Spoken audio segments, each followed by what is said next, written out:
Okay, good evening, everybody. This is a Finance Committee meeting. It is Thursday, February 13th. I am Tracy Osecki. I'll be chairing tonight, and I'm going to start with a roll call, starting to my right, please. For the Piley School Board, Danielle Respis, IT. Matthew McCarthy, Tech Integration. Nicole Khan, School Board. Bob Hickey, School Board. Matt Adams, Transportation Manager. Michael Roosevelt, School Board. Ann Horner, School Board. Andy Sanko, Superintendent. Anthony Rapp, Director of Business Administration. Linda Stone, School Board. Ed Tate, School Board. Okay, and with that, Andrea. I'm sorry, Andrew Mandel, Director of Communications.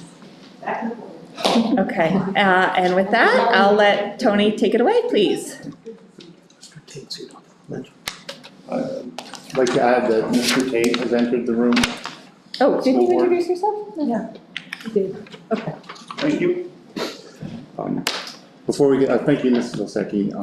Before we get started, this is a reminder that for reliable, accurate, and up-to-date information about our district, please refer to resources, websites, and social media platforms managed by the Council Rock School District. We urge the community to be judicious in choosing where to obtain information and to be aware that there are unauthorized social media accounts using the Council Rock name that post false and misleading information regarding district matters. If you question what you are seeing, need additional details, or a reliable fact check, please contact the district directly. Our contact information is readily available on our website at www.crsd.org. So, welcome to the Finance Committee meeting. The agenda for tonight is we'll have a presentation from Kevin from Cornerstone on our investment results so far this year. Matt from Transportation is going to talk about the school bus GPS modules that we've added to the school buses. We're looking for you to approve next week the technology equipment bid, also to approve the Bucks County Intermediate Unit Programs and Services Division budget. Also an agreement with Bucks County Intermediate Unit. We have an agreement with Bar Fitness we're asking you to terminate. We are asking you to approve another agreement with Aero Fitness. Those are related. A business activity update, and then a substitute budget versus actual update. So with that, we'd like to get started with Kevin Karpuk from Cornerstone. Always delight to have him here at the meeting to talk about our investments. Sure. Thank you very much. So, Giving you thank you. Sure. If you've ever heard of dad jokes, I'm going to tell you this joke I tell you every time I come. Not much is happening in the world, so it'll be a quiet meeting. But we have good news tonight, and I feel like for the first time in 5 to 7 years, we're starting to get some clarity around future interest rates. For everything else kind of blowing in the world, to us, it seems like the Federal Reserve, again, for the first time in 5 to 7 years, is kind of going to take a step back and see what happens with inflation, but also with the economy going forward before they act. So when we look at these numbers, you'll see that the market agrees, and for the first time in a while, there hasn't been 4 to 5 to 6 rate cut swings between the times we've talked. So let me begin with the, zoom that out a little. The bottom line is, well, that's okay. Sorry. Yeah, no problem. We're good here. If you look here, these are the cash flows for the quarter. So from September 30 to the end of the calendar year. So obviously the district has many different funds, but I think the bottom line number is most important, where you can see for the first 6 months of the fiscal year, the general funds earned about $3.9 million in interest. We don't want to necessarily annualize that, but when we push it out and look into the next 6 months, we don't see any reason why we would come in below $7 million for this fiscal year. Which again, I think the budget's 5.5. Yes. So we feel comfortable we're going to end up above that, and probably more importantly, you know, we're starting to, like I mentioned, starting to have a little bit of certainty that rates are likely to stay higher for longer.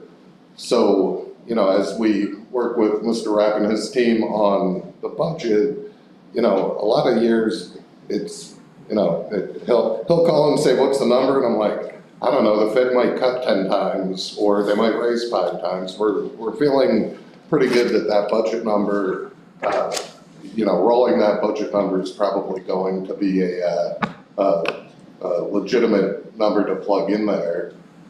What you can see here at the short end of the Treasury yield curve is from the beginning of the fiscal year, the end of the quarter, and then at the end of the calendar year, the dark blue being the end of the calendar year.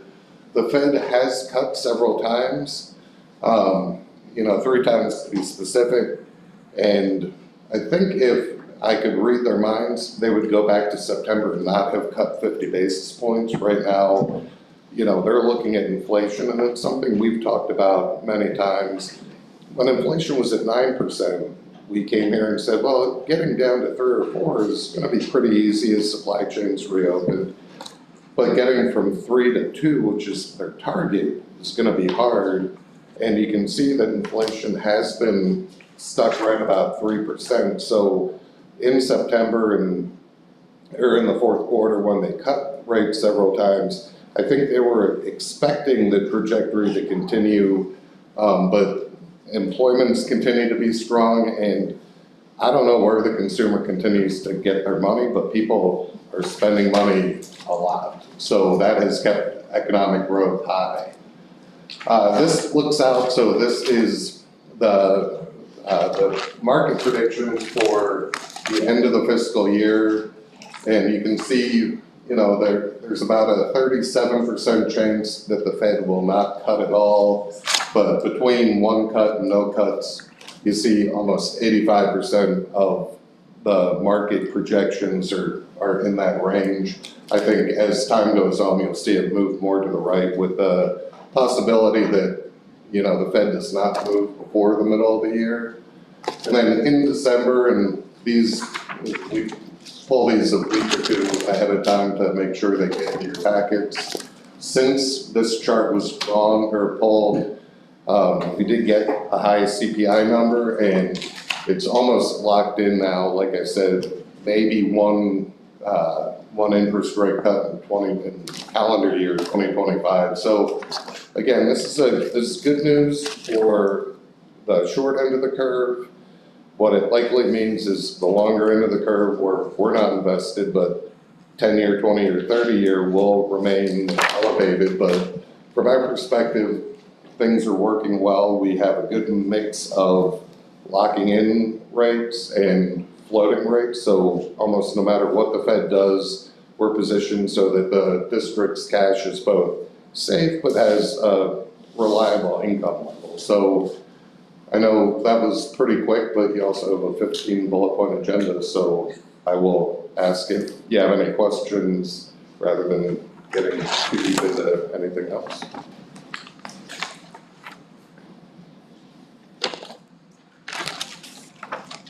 Can you just go back to the very first asset allocation chart?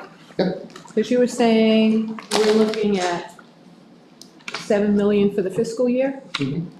So, and what number are we looking at that equates to that's for this court, that's, This is Okay, for the so first 6 months, so so 6 months, you double that. 3.8, Yeah, okay. you double that, you get to closer to 7.7, but as the district spends down before the revenue comes in, we wanna not just double the number, but And you said we budgeted, 5.5 million. okay. Other questions? I think you're up. thank you very much. Thanks, Thank you. Kevin.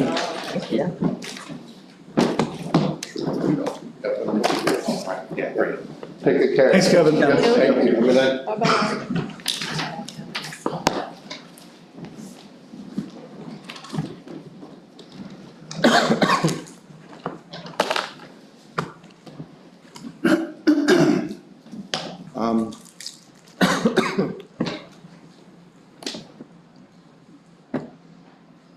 So the next item on our agenda is a presentation on the Wayfinder navigation system. I've asked Matt Adams, our transportation manager, to be here. The history of this is, we've talked about it a couple times. A parent brought to our attention that our drivers were still using paper routes to plan where they were going. And we looked into asked if there was any GPS available. We looked into it and found Wayfinder navigation, which is actually part of another product that we use. So it's just an add-on to a product that we already use for all of our routing. And we're at the point now where it's been installed in all the buses and the training's beginning. Is that correct? Yeah, the training's just about to kick off, so. So I'll turn it over to Matt for a couple minutes to talk about how this software works and how it's going to improve the busing for our students. Thanks, Tony. So, yeah, like Tony said, Wayfinder is an add-on to TransFinder, which is our routing software and like our route optimization software. It's essentially kind of a standalone app that will be installed on the Zonar tablets that are already on the Durham buses. So it'll just be an app that they can go to like you would on your phone. Zonar is what is used to track the buses. Yeah, Zonar is the GPS system that Durham uses. So that's kind of what feeds the parent app that they have. You know, if somebody calls and says, "Where's bus 5?" we can look and see where the bus is. So Wayfinder piggybacks on that GPS data and provides audible turn-by-turn navigation for the drivers, so that the same way a GPS would in your car, or, you know, if you use Waze or, you know, Apple Maps or Google Maps to navigate, only, you know, our bus routes are a lot more complicated and typically have more stops than you can add just using a phone. Plus, you don't want the driver using a phone while they're driving. So this product will use the routes that we design and navigate the driver stop to stop as we routed it, essentially. And just to add on to what Matt's saying, that it will improve efficiency for drivers at the beginning of the year. I mean, those are two of our toughest times are the beginning of the year, when drivers are learning their routes for the first time, and students are learning. That'll improve efficiency there, and also when we have a substitute bus driver, they'll be getting turn-by-turn directions rather than having nothing other than a paper route to tell them where to go for their bus route. Yeah, and it'll be additionally beneficial for brand new drivers who may or may not be overly familiar with the area. So, you know, when they get in the bus, it kind of eliminates that frustrating first week or two where, you know, you might make a wrong turn, or you're just kind of held up, kind of sitting at the stop where you just dropped off kids, kind of thinking like, oh, where do I go next? You're looking at a piece of paper. It's, you know, so it kind of eliminates that and keeps the drivers moving, and kind of takes that portion of, you know, driving off of their shoulders, so they can kind of focus more on what they're doing. So there's, you know, it does everything a regular GPS would do. You know, the routes are designed a certain way, so it's going to take them that way. But, you know, if they do happen to get off track, it will bring them back onto, you know, where they should be. If you see, you know, a specific student that has a house stop on a major road, that student's not on the bus today, the driver can update the route as, you know, before they leave the school, to, you know, kind of to eliminate that stop, so that it will navigate past that stop. You know, it's a feature that they can use. I don't think it's really something that, you know, they would have to use all that often, but it's something that's available for the driver to update the route if they. And it does navigate from, the end of one tier to the next, so the driver will drop off at Council Rock North, it will route them then to the next stop, or to the first stop on their Newtown Middle School route.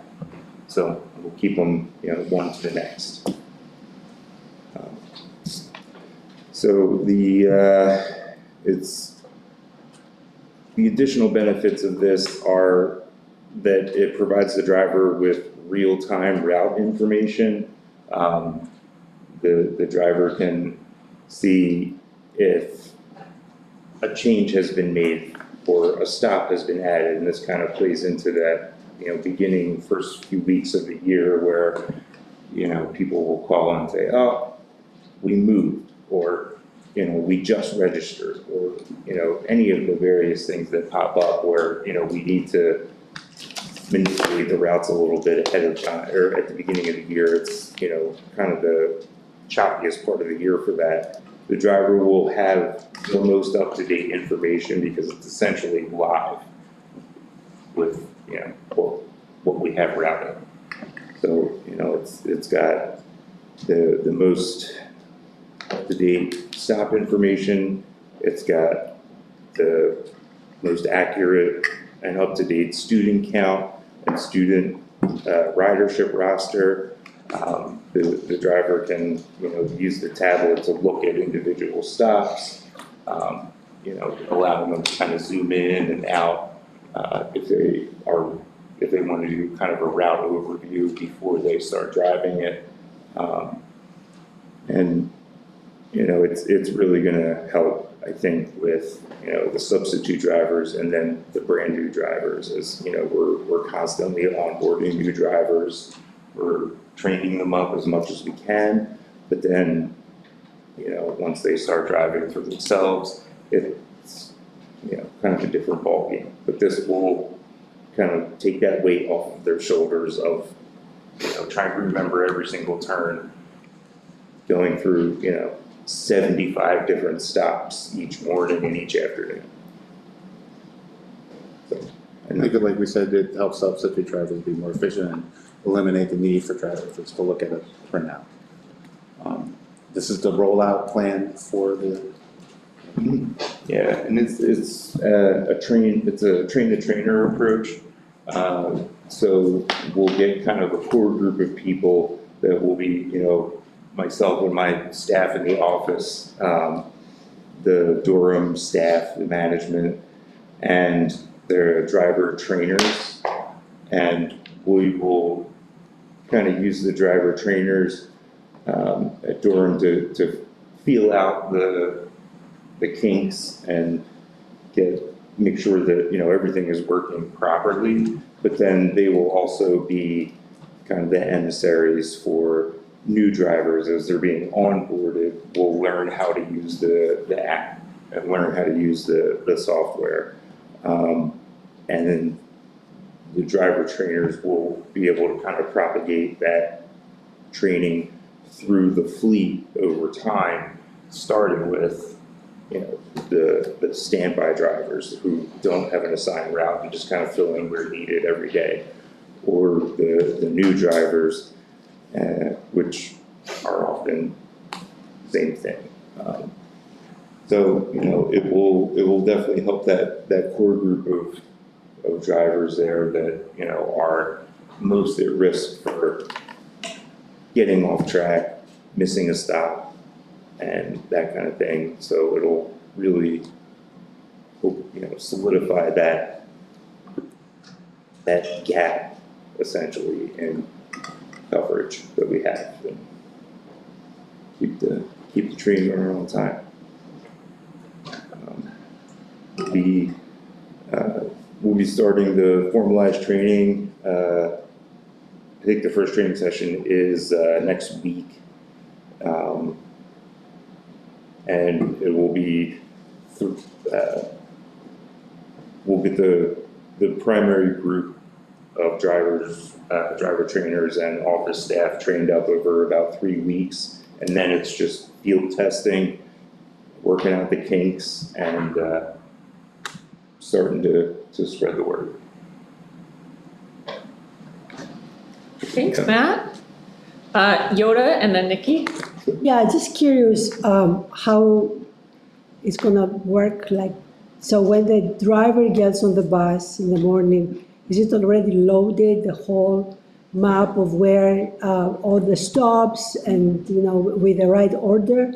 Yeah, so the navigation follows how our routes are designed now. So, you know, we have the route set up to start picking up students and going through all the stops in order, and then dropping off at the school. So the navigation will follow that from stop one, dropping off at the school, and then route them to the first stop of the next route all the way through. So the navigation is based exactly on how the routes are built. Okay, and does it have like updated traffic, because things happen and sometimes there are closures or things, you know? So it doesn't have that kind of flexibility to it, but if there's a road closure and the driver reaches a detour or there's backed up traffic, they can, you know, turn off of the road they're on or start to follow a detour, and the software will navigate them back onto track, you know, back onto the path. So it will still help if, you know, there are backups or, you know, we have a tree down or, you know, a road closure for whatever reason, it will still help in that circumstance. But that's not a part of how it navigates. Thank you. Nikki? Thank you. So this is essentially an app or software that's going on the existing equipment that we have in the buses? Yes. Is that correct? Mhm. Okay. And how does that work if we have substitute drivers? Because we're currently training our drivers now, but if you're a substitute driver, are they substitutes within the Durham employment? Because how else would they know to use the app or the programming if they haven't been trained? So they each have their own login. Okay. So they log in and then the route is assigned to them. So once they log in, that route is what comes up for, in that software so if there's a substitute driver, they would assign the route to that driver and then they would log in and then the GPS would say, hey, this is the route that you're going. So you mean by substitute driver, like a driver has to double back or have an added route because they don't have maybe like the middle school route or something? Because that's what I'm familiar with when I've seen our substitute drivers. Yeah, so, you know, it's not the regularly assigned driver. Right. That's kind of what I mean by substitute. Okay, But thank you. And then my last question, the cost? It was, the cost was $12,000 this year and it's $11,000 every subsequent year. Okay. And it's well within the budget that we have established for that part of transportation. All right, great. I think that's great. Thank you. Mr. Roosevelt? Thank you. So do you expect that this new system is going to provide earlier notifications or more accurate information to parents that are either waiting for the bus to come pick up their kid or waiting for the bus to drop off their kid? Or is this purely just for bus driver to make sure they don't get lost effectively? Yeah, this is purely to keep the driver on track, on the route.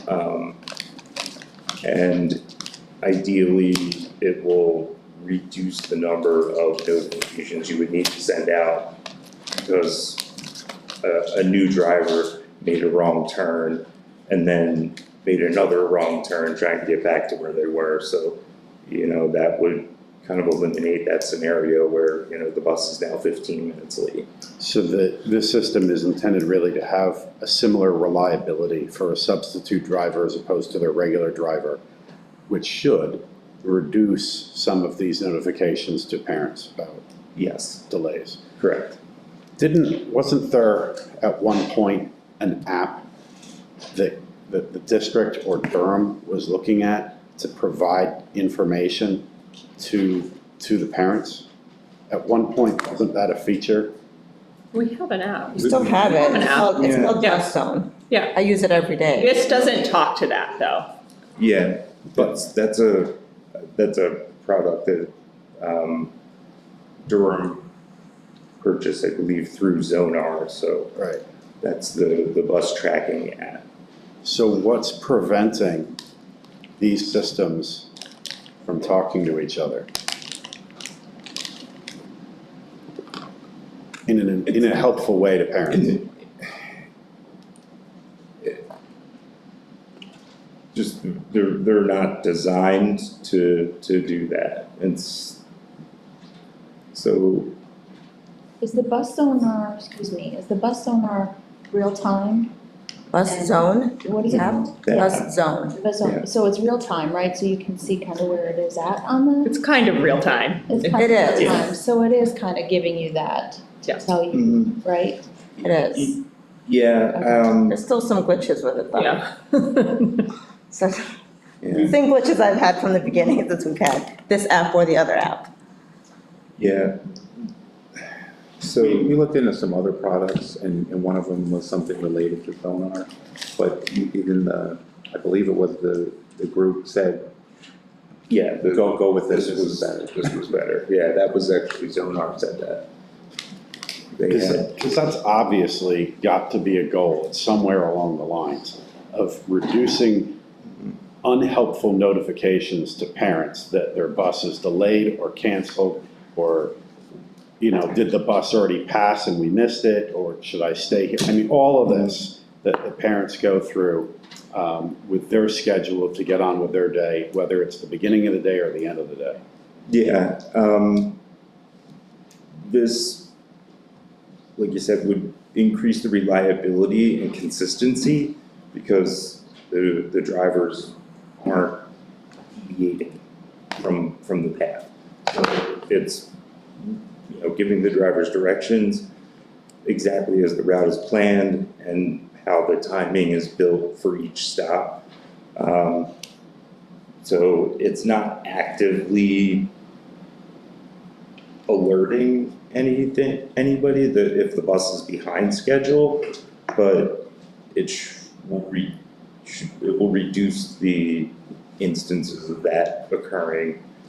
We have substitute buses every day, substitute drivers, you know, regular driver will have to take, you know, the football team, the basketball team somewhere, so their route is being covered by not the usual driver.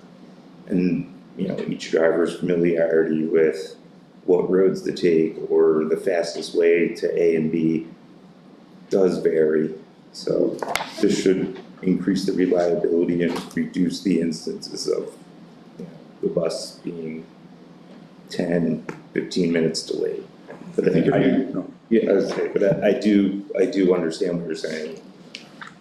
If you look at the, you know, when a board member gets a complaint about a bus being late or what, and often the explanation is that it was a substitute driver and that was, you know, so our thought process and is that this eliminating those types of situations where or helping those drivers to get the routes done more efficiently is you know, the hope is that that's going to improve those types of situations and also make things more efficient at the beginning of the year because everyone knows the buses are never running on time at the beginning of the year.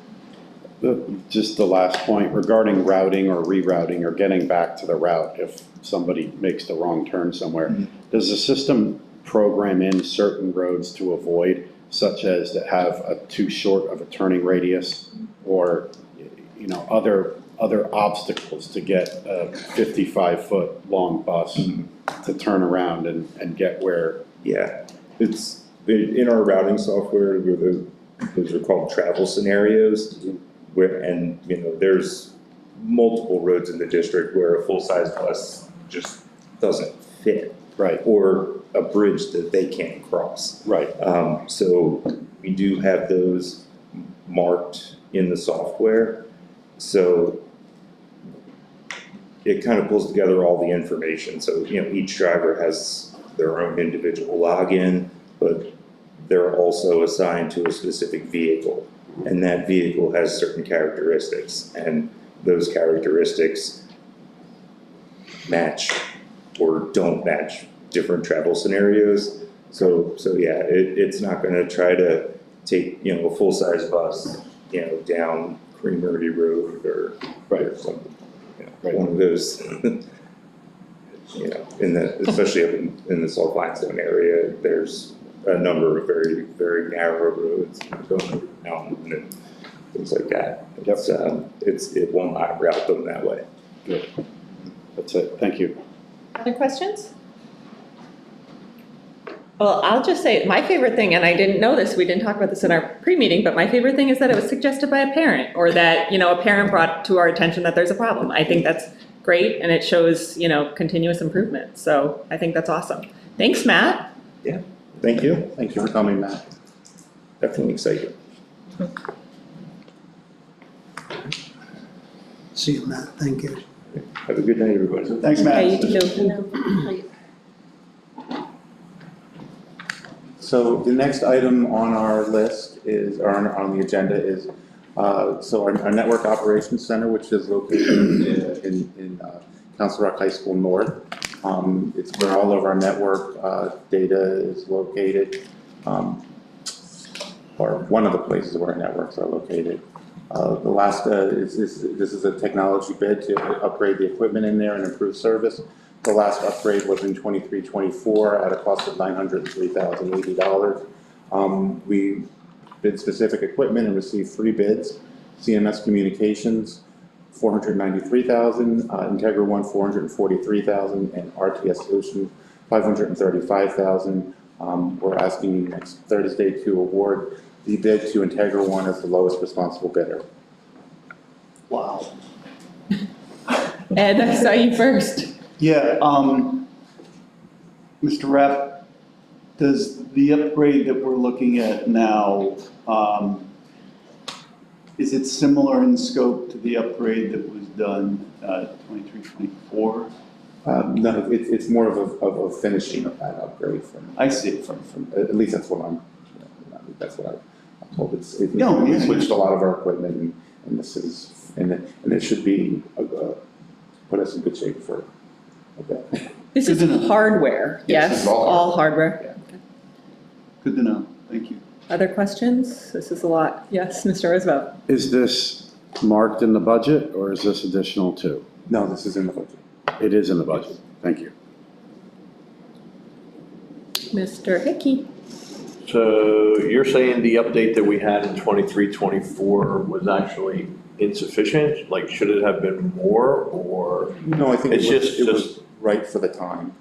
It was right for what they were trying to do at that point. And this is just the fact that technology changes so quickly that we need to keep pace, or? Just things that were not ready for upgrade at that point are now ready for upgrade, and switching to the equipment that they switched to. I don't want to say what equipment they switched to because I don't want to give advantage to the bad people. Okay. Fair enough. Other questions? How often is something like this in the budget? You said this is in the budget for this year, which is great, but I assume it's not, in the budget to replace this stuff every year. So No, how I mean, often is it? From what I understand, that at this point, this is several years. More than 2 years that it doesn't need to be upgraded. But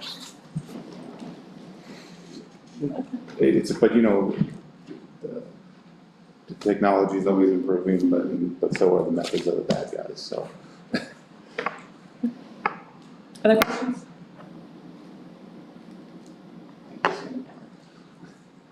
Okay.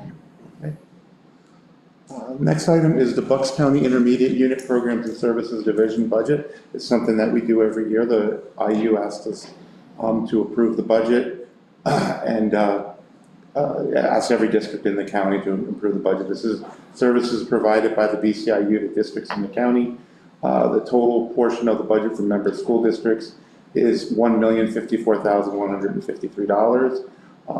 Our portion of contributions is $147,396. There's two parts to that. One is $89,682 in direct contribution, which is $70 more than last year's contribution. And this is based on a state formula. So this is, they look at the schools and what it's based on the wealth of the districts compared to the other districts, and there's a formula. This is actually paid for from the basic education funds that we get from the state, and it's done by direct debit to our basic education fund. So if we're supposed to get $100,000 worth of, or $500,000 worth of basic education funding payment in a month, they'll take off the portion that's due for the IU and send it to the IU, which we would still record it as revenue, but the IU would actually get the cash, and it would be an expense. And then the second part is $57,714 in purchase services, which is $1,485 more than last year's amount. And that is that we do pay that up front. That is part of the program. This is what we're expected to use, what our share of what we're expected to use. Just to give you an idea of what this goes towards, the mission of the Programs and Services Division is to provide direct professional and technical assistance to the schools of Bucks County in 11 major categories. And you can see the categories there: construction support, advisory councils, education, teaching and learning services, STEAM services, prevention services, student programs, all those different functions of the program. Okay, questions? Ms. Khan? I just had a quick question. When you said that first number, the 89,682, did you say that money comes from the basic education fund from the state? Yes. Okay, all right, thank you. So we have $19–20 million we get from the state. That comes in payments when it's time to make this payment. That'll come off a payment that we get from that. Okay, thank you. And that's common in the district, in the state, I should say. Thank you. Other questions? Okay. Agreement with Bucks County Intermediate Unit. This is similar to the agreement that you approved last month. It's actually the same, except for this is for to select a qualified and experienced director of technology. It's one of the services that the Bucks County Intermediate Unit provides. The only thing that we pay at this point, because obviously it's one of the services that we get from last month, from last slide, costs, the only thing we pay is the out-of-pocket cost, estimated to be around $3,000, but are not to exceed $5,000. And that's for advertising the position. That's the cost of what the $3,000 is. And again, this is for the Director of Technology. You approved a similar agreement last month for the Director of Special Services.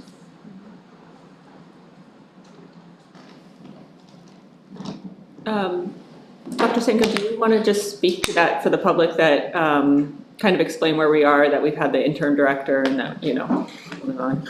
Sure. So Dr. David Bolton has been assisting us for several months now. As you know, we were in transition with the Special Services Director. We're getting close on that. The Intermediate Unit only likes to take on one of these searches at a time. So we've talked to the Intermediate Unit about helping us do a search for the next director as it relates to IT. Thank you. I will add that we are finalizing a name change. The person or the position will not be called Director of IT, and we will let you in the community know what it is once we finalize that. Questions, Mr. Hickey? No, thanks for asking that question to Dr. Sanko, because the question that I was going to ask, and probably other people were wondering, why didn't we do this months ago? Yeah. Why weren't we looking for both at the same time? But a perfect explanation is because, like I said, I had no idea, and I'm sure many in the public, had thought the same thing. So appreciate you asking him that question. Yeah, Ed?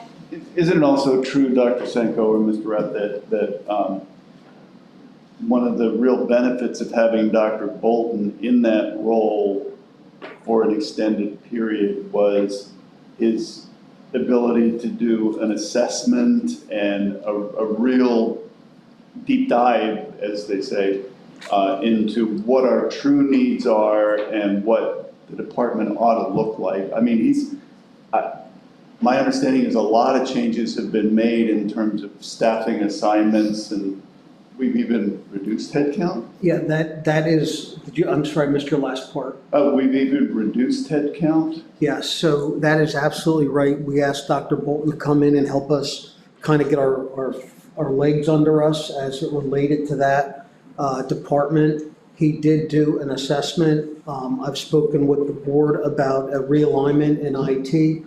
And at the end of the day, and Tony, I'll ask you to jump in here if I'm wrong, we will reduce headcount by 2 in that department. And we're expecting a pretty significant savings as it relates to the IT budget moving forward. And I'm correct with 2, Tony, is that right? Yes. Thank you. Thank you. It does seem like Dr. Bolton's doing an outstanding job. Any chance he'll apply for this position? He's officially retired, but I will let him know you asked. Yeah, please, pass that along. Other questions? Okay, thanks. The next item on the agenda is, we have an agreement with a company called Bar Fitness. They were contracted to provide preventative maintenance on our fitness equipment in the high schools and middle schools. The contract was approved on June 3rd, 2021. We've been trying to contact Bar Fitness for many months now and have not responded. The contract was for 2 service visits per year at each high school and middle school.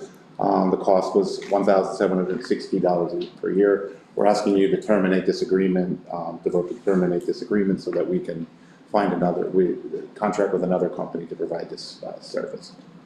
Can you just clarify, because we talked about this in the pre-meeting, we have not paid them. We've not paid anything So- to this company. Yeah, we aren't owed anything.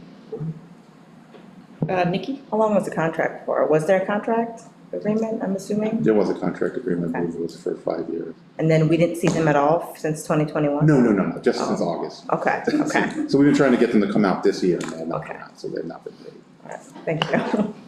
Mr. Roosevelt, did you still have a question or did No, that addressed it. I have a question. Does something like this have to come to the board, or because it's such a small amount, you're just bringing it as a courtesy? It's a contract, so it does have to come to the board. You have to agree to terminate. They'll get a letter. I don't know whether anybody will ever open it, but a letter saying that the contract's been terminated. They come return Thank you. to send them. Good. Maybe they're listening to the meeting. Sure. Vote for that, then we'll let them know. So we did look into a replacement. We're asking you to approve an agreement with a company called Aero Fitness. We did look at contracts for preventative maintenance of fitness equipment at both high schools and both middle schools. This is only for 1 year, for 2 visits per year, $600 per year for each middle school and $850 per year for each high school, for a total of $2,900 per year. And if they have to do any additional work, it's $85 per hour. We did talk to the Neshaminy School District, who is currently using this company, and they will recommend it highly. Mr. Roosevelt? Thank you. So, just reading through the lines here, do we have equipment that is in need of service since August? This year, yes. Yeah, okay. So, Yeah, we want to get them in quick. we want to get that addressed. Yes. All right, thank you. Other questions? Okay.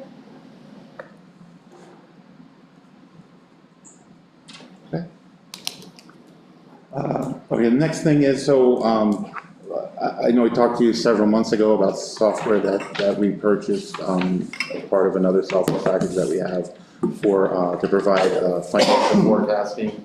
I know when it comes to budget time, a lot of board members are interested to know where we're projected to finish.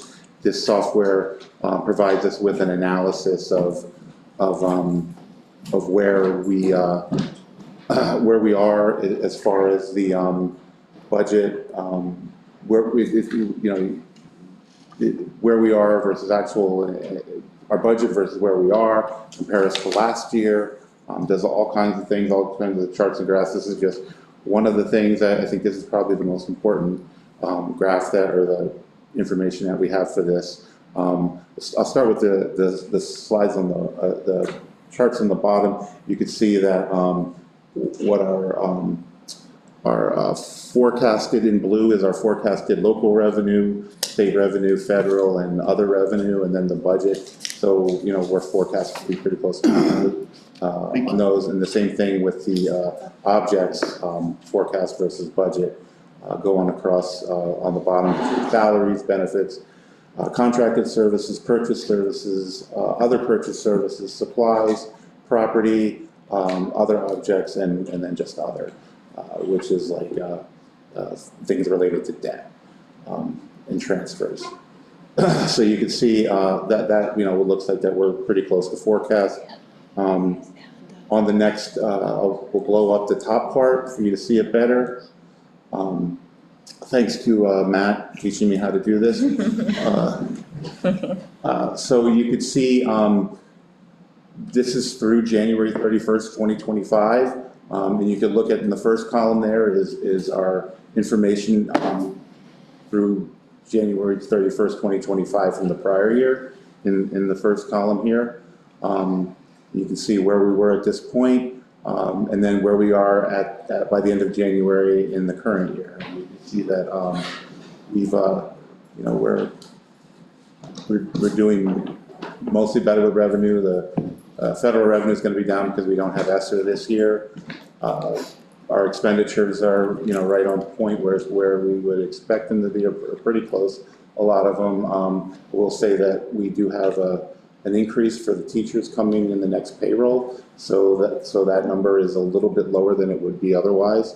But we do what in the current contract calls for an increase in the 13th pay. And you can see, you know, you can compare last year's numbers to this year's numbers.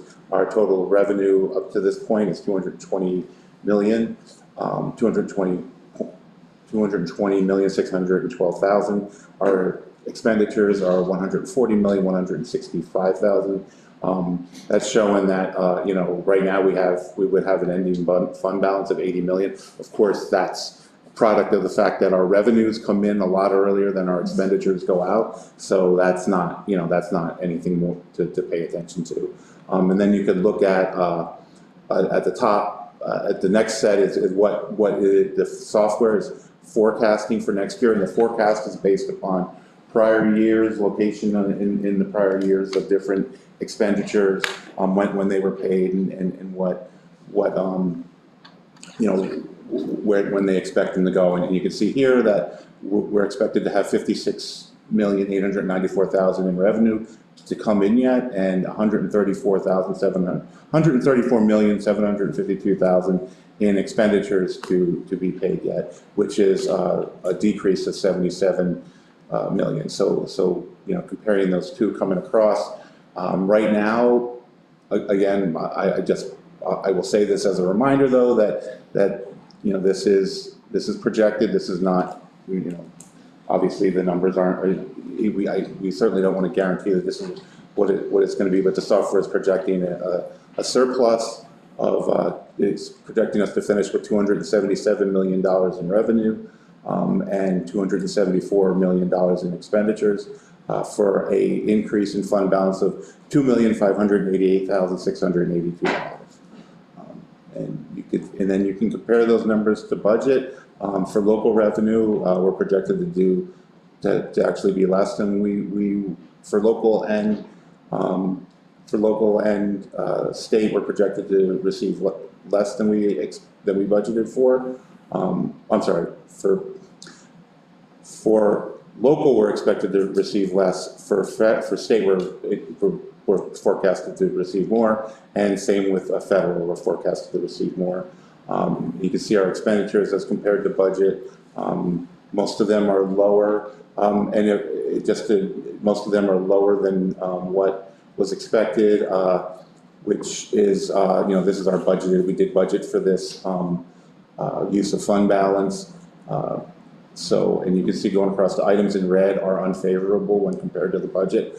At local revenue is 593,256, projected to be less than budget.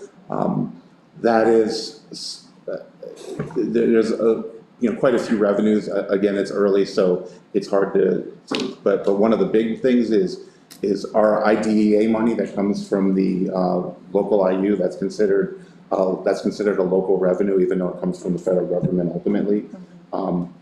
That is very hard for software like this to predict, because what happens is it comes in like large payments twice a year generally, and those payments are in different months. So if it looks back at 5 years and sees a payment here, a payment there, and a payment there, it's not, and we haven't gotten a payment, we got a payment earlier the last couple of years than we've gotten this year. So it's saying that we're gonna be under budget with that, if that makes sense. And federal, again, that we're gonna be on that revenue. The reason, that it's really hard, again, we have our money that comes in, it's not, as steady as we would like, but, that's, that actually for budget to actual, for our federal revenue, that's pretty good. And also, don't forget that the access money that we get from the federal government's in there, and that access money,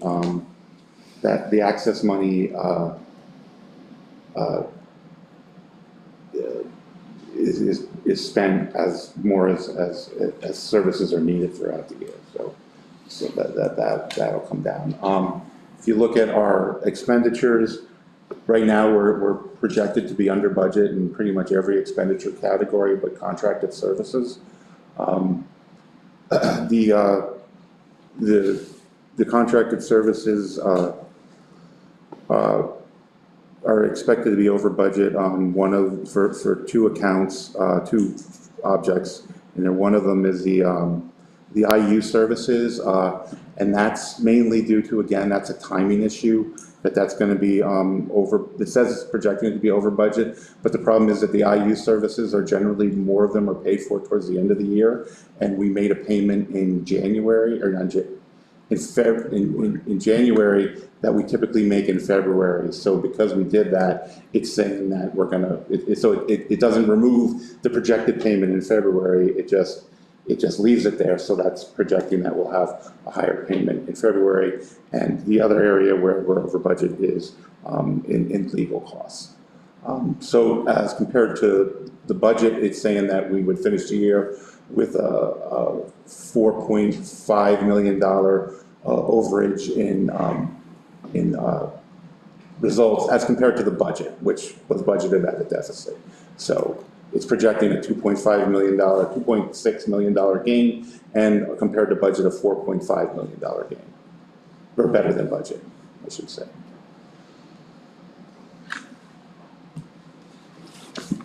Neat, thank you. Linda? I was just gonna ask, items that are over budget, Mm-hmm. I mean, we're way under budget. Mm-hmm. Are those expected to balance out? Is that also a timing kind of thing? I see on purchase services. Purchase services, there may be some balancing out, but, those are the services that those are the less professional services. Some of them, like I said, it's a projection, so Yeah. I know, like, you talk about like purchase services, a lot of that's like,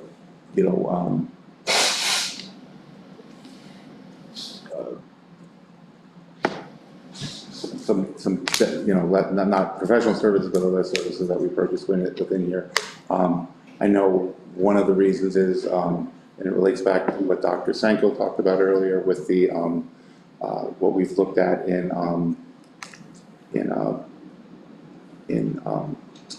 the information technology area. There's a consultant that we did budget for, but is not being used. So that's a savings in there. Okay, Mr. Hickey, and then Ed, and then Yoda. Yeah, I just really want to thank you for doing this. First of all, it gives us a snapshot of what's going on well before June, like, oh, what's happening? And I know the general rule of thumb that we've always used is, you know, when we're all done, you know, you kind of project your revenues, you know, you kind of underestimate them by a little bit, your expenses, you overestimate them by a little bit. But from what I'm seeing here is, I mean, I know it's $133,000 in the red, but you're talking a $277 million in revenue. So that percentage is phenomenal considering the amount of money that's, you know, that's involved. The expenditures, I mean, yeah, you like to see that, you know, it's a little higher, but I guess if you're gonna have your druthers of what you're gonna underestimate and overestimate, you know, this gives a pretty positive picture, you know, and hopefully that it'll be true to form as we go on. And like you said, this is brand new software that you're using? Yes. I mean, this has got to be a huge aid to your department. Yes. And like I said, I appreciate seeing something like this on a timely basis, so thank you very much. Is this something the board would like to see on a monthly basis? Yeah. Yes. If it's not too much work. No, it's not a lot of work. It's just time. Do you want to present it every month, or do you just want to email it to? I think I agree, but I don't know. We are looking at, so you get the monthly report in the, in board docs. The treasurer's report. We are looking at altering that to use more of the functions that we get from this to so you can see like to give you more of a graphical depiction that, you know, it makes it easier to understand and see what's really going on of what's going on. So we're looking at altering those reports. You know, whether you want this done, whether you want me to report it on monthly at the board meeting or not, you know, that's at the board meeting, at the finance committee meeting, I'm sorry. That's, you know, I can do it, or, you know, you can do it quarterly, or. Yeah, maybe quarterly. I mean, you could still, if it's not an inconvenience to you, you could email it to us, you know, monthly, but I think quarterly in a meeting like this is fine. Give it to me once a month for the update. Yep, that's a good idea. We'll add it to the update once a month. Marvelous. Yoda, Ed. oh, did you not go? Ed, Yoda, Linda. Thank you. I came in curious about federal funding, and I'm a little concerned, to be honest, because of what's going on in Washington, not because of anything here. But I wanted to ask about the IDA funding through the Bucks County IU. I'm curious about that. I mean, I see we budgeted 1.8 million in federal funds. Does that include the IDA money? No. Okay. The IDA money is for purposes of this, is in the local revenue. Do you recall what that is? 1.8 million. The IDA? Yes. That's 1.8 million. It's also 1.8 million. It's also. Oh, really? Yes. Coincidentally, the IDA? Yes, it's where it's been for the last couple of years. So, but our total federal expectation is 3.6 million. In the Right. general fund, you have to add in the food service fund where we have a large portion of, where we get free people who students who qualify in the middle and elementary schools for free and reduced breakfast and lunches. We get that comes from the federal government. Do you recall roughly what that is? I want to say about $2 million, but please don't hold me to that. No, that's really helpful, because I was just, wondering what our total expectation is. I assume we've received, like you said, some of that money already. Yes. Yeah. We've received 643,587 of that, and we've received, I believe, about half of our IDEA money. Right. Yeah, I mean, one of the things A that. little bit more, actually, it's more than that. It was about 652,000 that we haven't received. Good. Well, then there's the concern about next year, but yeah, I remember being a little surprised when I joined the board at how modest the federal funding is compared to state and of course local, but good. I just want to have a ballpark of the federal funding. And a lot of this is is formula-based and, Right. you know, we're on the wrong side of the formula. Yeah, yeah. But thank you, yeah, good. Yoda. Yeah. Just so I understand, so the annual forecast based on the model shows that we are gonna end up the year without a deficit. It Yes. shows like a 2.5, whatever, if I cannot read very well from here. Sorry. But the annual budget, is showing a deficit because we budgeted with a deficit, Yes, expecting that we're not gonna have a deficit by the end of the year. yes, Okay. So that's good that we, at least the model shows that we're gonna be close to not running a deficit. yes, Okay. And as you get closer, then it's gonna be higher accuracy in the forecast. yes, yes. Right? Yeah, because, you know, this is what, 7/12 of accurate numbers and 5/12 of Right. guesses. They're not guessing, but And by the time. educated Estimates. by the software. And by the time we have to create the budget, you have to create the budget for next year, you're gonna have a better forecast of where we stand, Yes, right? yes. Okay, so that would be a good input for that. I would remind you, though, that we like to have that surplus at the end of the year to move into capital reserve to pay for future summer projects, so. Right, but, And we're gonna continue, we'll, yeah, as long as it's the board's will, we'll continue to budget conservatively and, you know, I think we're getting, with the way they've restructured some of the state formulas, I think we are getting closer to a more accurate revenue budget, if you follow what I'm saying, because, you know, we're not getting a big increase right now when it comes to the state budget as compared to some other years where we were. So that causes, and again, we're doing better with investing than way better with investing than we've done in the past. So, Is the investments on here? Or is that separate? they're part of local. So, yeah, they're divided generally, anything we get from the state, anything we get from the federal government, and then anything that's local, which does include IDA and investments. Linda.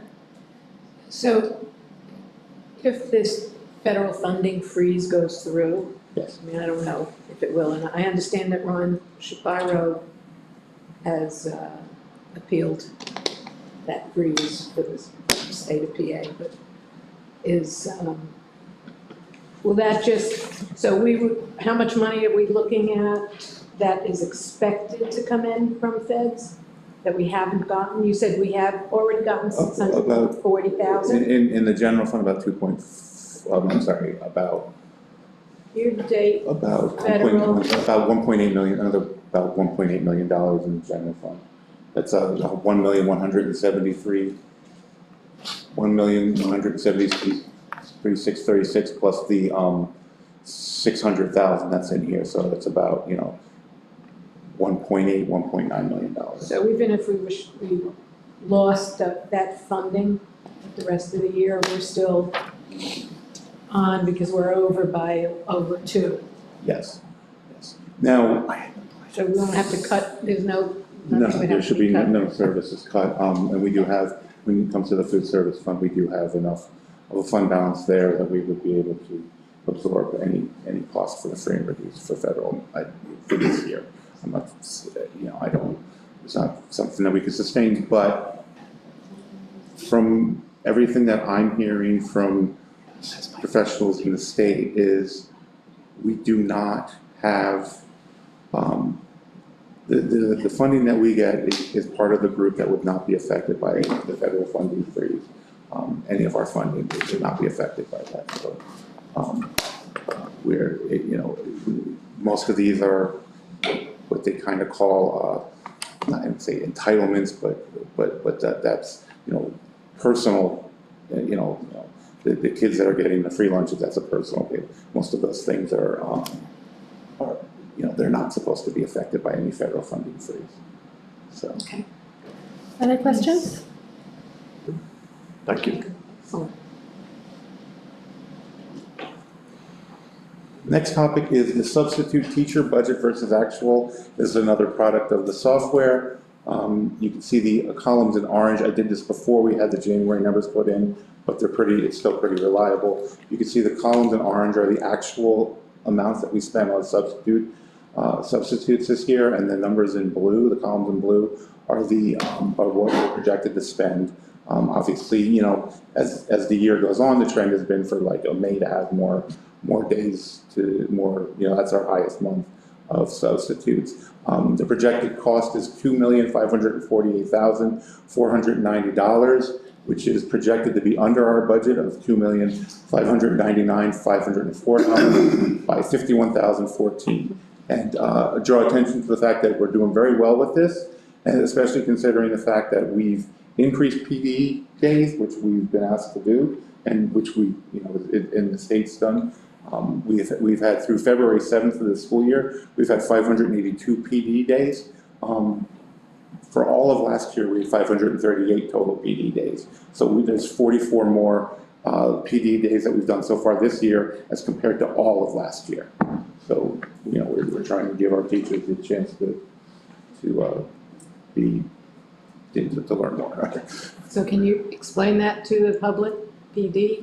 Well, PD, I'm sorry, is professional development. Thank you. I know what it is. So, days that they, when they go to attend a workshop or a seminar, we need a substitute to work for them that day, so that affects our substitute teacher budget and our actual substitute teacher costs. So by increasing those costs, or increasing those days, it could increase our costs.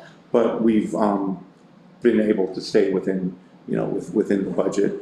I think we did very well with this last year, and our budget, and we're doing well again this year after 2 years ago was not a great year budget-wise.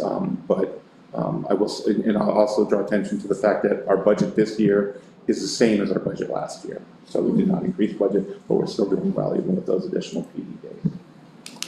Nice. Questions? I have a question. If I was watching this or listening to this at home, I'd think, oh, it would be really interesting to know who's getting the professional development and what are they learning in professional development. So maybe that's a request for the education committee. Maybe we could hear more about the professional development. Anybody else? Would you like me to partially answer that? Oh, sure. If you want to. I thought Yeah, you'd have to sure. wait. All of our teachers are entitled to 2 professional development days a year. And it ranges from everything to anything as long as it's germane to the job that they're doing. So one of the things you see an increase of days, we've spent considerable time and energy and commitment for letters training as it relates to reading for special students, special education students. Teachers will go out and get training in STEAM. We just had teachers at a national conference in Hershey, the P&C conference. So there's technology involved with that. Professional development days include things like CPI training. Once again, it's restraint training, and also folded into that are training for our reading programs like Wonders and Reading Horizon. So they're just a few examples. It would have to take some time to get a fully inclusive list of what everybody has done and what they are, but that's just an example. Can you explain CPI? I assume you're not talking about the Consumer Price Index, so what is CPI? Or just general, you don't have to if you don't know exactly. CPI is a training for, it combines 2 really strategies and techniques, and I would defer to our BCBAs and our special education folks, certified behavioral analysts, right? Board certified behavioral analysts.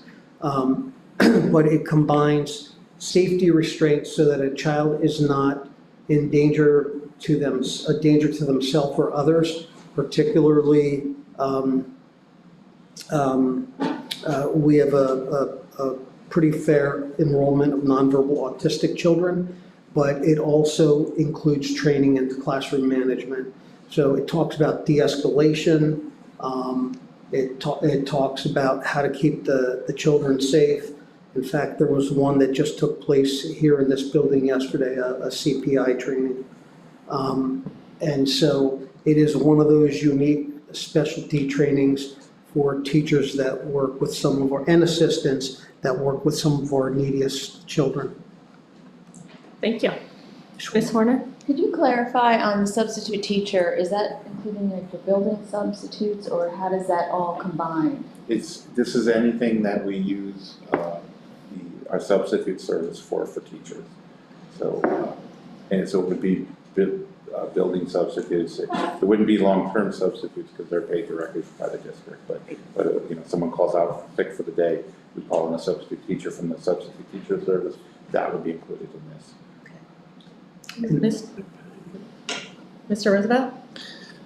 Yeah, regarding that, so the district is paying $2.5 million roughly every year, or this current year, for substitute teachers. In your analysis, is that a good situation, or is this something that we want to reduce? Recognizing that we value the work that substitute teachers do to keep the kids learning, but we also recognize it's somewhat of a disruption for both the substitute as well as the kids in the class to have this. Should there be a plan to reduce this? I think we've done work to reduce this over the last couple of years. We've reduced the building subs in September, which you can see that number is the smallest month. Those are only call-outs, or the PD, I should say. I think, you know, at the point where we're at, I think the message has been that we want to improve. We want the teachers to be able to improve, so we want to provide them with the professional development. In accounting, PD stands for practice development. So, but anyway, so we want to keep them, you know, keep providing that for them. You know, we do handle individuals. If we have an individual issue with being out sick, we do handle that. But you know, everything's within the contract. I think compared to where we were in the past, I think we're in a better spot. And I think with the addition of the additional PD time that we have offered this year, or made available this year, that we've increased that. We're doing very well with that. If I could just tag on to what Tony said. So going back to Ms. Horner's question, is this, you know, were these substitutes? So somebody that comes in one day and we pay them for a day, they're considered per diem substitutes. They're paid, they're hired through our third-party vendor, ESS, another acronym, right? And then there are building substitutes, and Tony touched on the front end. They're still ESS employees. 2 years ago, when Tony referenced where we were over budget 2 years ago, those building substitutes began in September, and they were guaranteed work through June. We did an analysis on it, and we now start the building substitutes later in the year, October, and they end earlier in the year in May. Now, that does not preclude them from picking up the per diem jobs that occur in September or June, or anywhere between that. And the other thing that we have done is worked with ESS. So if I'm a building substitute at one building and every teacher is there that day, but Tony, he's the principal of another building, he needs a substitute, we're not putting a per diem substitute there. We're picking that building sub up, sending them to Tony's school, so we're not double paying for a guest teacher that day. Good. So we have analyzed it, and I agree with Tony, we're doing well with it. And your question about, you know, reducing it, it's kind of a double-edged sword. We want our teachers to be current. We expect that they have professional development, so they're ahead of the curve with our students, but they're also then not with the students that day. So that's the, you know, that's the tug of war on that. Thank you. Just one more additional point to that, I'm sorry. We were, if you go back to 3 or 4 years ago, we were significantly lower than and most of the other school districts use the same service. So what would happen is what people would earn to substitute in our school was less than other schools. So if they had a choice between our school and another school, they would pick the other school. So we have had to increase our rates a little bit, and we work with ESS to be more competitive so that we rather have a substitute in with the kids than sitting in a gymnasium doing nothing. Correct. Sorry. Mr. Hickey? You may not know the answer, maybe we can get it at education. Do you know what our current fill rate is? Good question. We can give you approximates. We're in the 90s. Connie has it. We're in the 90s. I think we've dipped to the high 80s a couple times. We can get you an exact on that. My last read was like we were about between 91 and 94%, I believe. Okay, because I do remember in years past, we were having trouble attracting subs just because of the rate we did. And I also recall, like you said, what happened before. So once again, that software that you're using is phenomenal here. And I guess my other question is, I mean, based on this number, I guess, you including professional development and everything else, so you're probably saying that we probably have a call out or a substitution rate of about what, like 9%? 8-9% a day of our staff? I think it'd be hard to, I mean, if you look at the columns, there's some months are much better than others, so. Yeah, I'm looking at it on an average. Like for example, we have $2.5 million that we pay for substitute teachers. You divide that by 10 months. Contrary to popular belief, teachers aren't off for 9 months, but, so that's $250,000 a month. Yeah. Divided by 20 days, so you're looking at a little over $100,000 a week. You divide that by $130 and you figure out we're probably paying for about 70 teachers a day, and if we have 700 staff, that's 10%. But you still have PD in there, you also have building subs. I said all, I'm not talking about just call outs, I'm talking about PD, you have teachers on sabbaticals, sick leave, That whatever. sounds fair, I haven't done the math. Okay. Ms. Khan? Just to clarify on the PD days, just for audience and family members listening, I know from my personal experience, sometimes the PD days, the teachers take half a day or they're gone X number of hours to go to a training and come back. Or they do their training at the end of the day, so the students have their teacher for the morning part and the teacher would leave out in the afternoon for a few hours for their training, and that's when the building sub would come in. So it's not that it's full day every day in these instances for PD. No, and a good example of that is with PBIS at the elementary level. We have what are called dater meetings. So different grade levels meet at different times. So we might have one substitute that will cover a portion of the day across the whole school. So, to going back to Ms. Oseki's question, I could give examples, but, clumped in up there is everything from the dater meetings to bereavement days, to sick days, to any kind of professional development like the examples I provided earlier. Thank you. Anybody else? Before I move on, I'd like to not forget to give credit to Mr. Spring for all the work that he put in with me, that we put in together to complete this, all those PD days and budget amounts. So thank you, Mr. Spring. And speaking of Mr. Spring, if I can get the fill, I texted him, and if I can get the fill rates before the end of the night for the last couple of months, I'll let you know. Okay. He's still on the clock.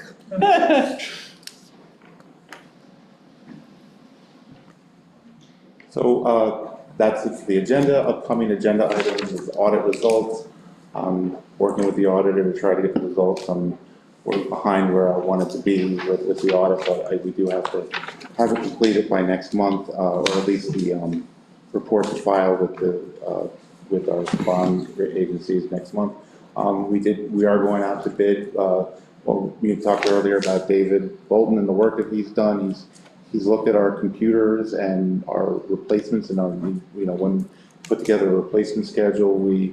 In implementing that schedule, we're going out to bid for purchasing some computers this year, and then to have them scheduled for next year. So we're going out to bid for that so that they can be purchased in July and be ready for the start of next school year. And it's that time of the year. Working hard on the budget right now. Next month we'll start. Most of the departments are done, so they have their stuff in. So we'll be working on payroll and getting you revenues and payroll, and we'll get you budget work next month. Okay, all right. That's all. Thank you. Well, Thank you. happy Valentine's Day to everybody. If you're going to the parade, be safe, and that's it. Thanks. Thanks.